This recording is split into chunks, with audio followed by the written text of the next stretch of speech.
முள்ளில் படுக்கையிட்டு இமையை மூடவிடாதிருக்கும்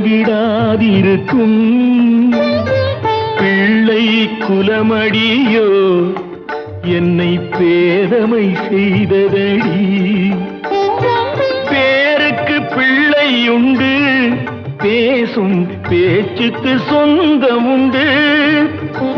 என் தேவையை யார் அறிவார், என் தேவையை யார் அறிவார்? உன்னை போல் தெய்வம் ஒன்றே அறியும்.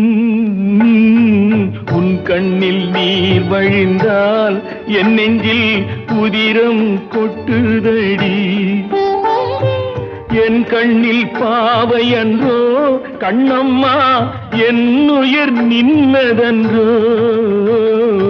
உன் கண்ணில்